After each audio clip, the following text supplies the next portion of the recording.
नमस्कार मित्रांनो, आपलं आयुष्य खूप कमी आहे हे मी तुम्हाला सांगितलं होतं याच्या पाठीमागं पण व्हिडिओमध्ये.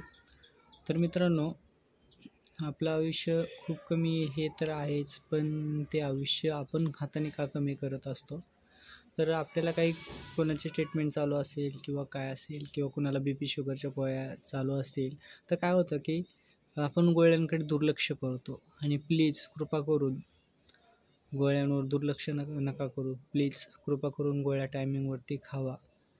मित्रांनो, मी बघत असताना आत्ता BPचं म्हणजे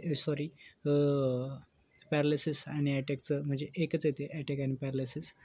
त्याचं प्रमाण खूप प्रमाणात वाढलेलं आहे मित्रांनो. म्हणजे मी 1-2 दिवसापूर्वी निपाणीला गेलो होतो. तेव्हा मी तिथे ते पेशंट बघून अक्षरशः म्हणजे ते बघताना ती स्थिती बघताना अक्षरशः डोळ्यात पाणी आलं. मी तो व्हिडिओ काढणार होतो आणि तुम्हाला शेअर करणार होतो. मित्रांनो, आयुष्य खूप अनमोल आहे मित्रांनो. आपल्या आयुष्यासाठी आणि आपल्या स्वतःसाठी आपण वेळ देणं खूप गरजेचं आहे मित्रांनो. आपलं 45 वर्षाच्या पुढं वय गेल्यानंतर डॉक्टरांकडून जाऊ. चांगल्या डॉक्टरांच्या सल्ल्याने गोळ्या चालू करा. रक्तपातळ वगैरेच्या गोळ्या असतात. ECG वगैरे व्यवस्थित चेक करा मित्रांनो. आणि मी खूप शक्तिमान आहे, मला काय होणार नाही. मी खूप कष्ट करतो आहे, काम करतो आहे. माझं बॉडी वर्कआउटमध्ये आहे, त्यामुळे मला ह्या गोष्टी अटॅक वगैरे होणार नाही हे मनामध्ये कधीच आणू नका मित्रांनो. त्यामुळं आपल्याला जर जास्त आयुष्य जगायचं असेल तर डॉक्टरांच्या सल्ल्याने आणि हॉस्पिटलमध्ये जाऊन चांगली ट्रीटमेंट घेऊन वेळेवरती ट्रीटमेंट घ्या. काळजी घ्या स्वतःची आणि स्वतःवरती दुर्लक्ष करू नका मित्रांनो. आयुष्य पुन्हा नाही. आयुष्य हे अनमोल आहे आणि आयुष्य जगत असताना आपण आपल्या स्वतःची काळजी घेणं खूप गरजेचं आहे मित्रांनो. वेळ कधी सांगून येईल हे कोणालाही माहीत नसतं.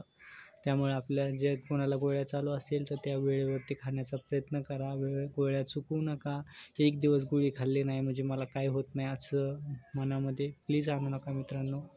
जे कोण असेल, खूप असे रिटायरमेंटचं वय असतं तुमचं. आयुष्यभर तुम्ही काबाड कष्ट केलेलं असतं आणि इथून पुढे तुम्हाला आयुष्यात लाईफ जगायची असेल तर वेळेवरती गोळ्या खावा, ट्रीटमेंट घ्या. डॉक्टरांच्या सल्ल्याने जे काही करता येईल ते करा.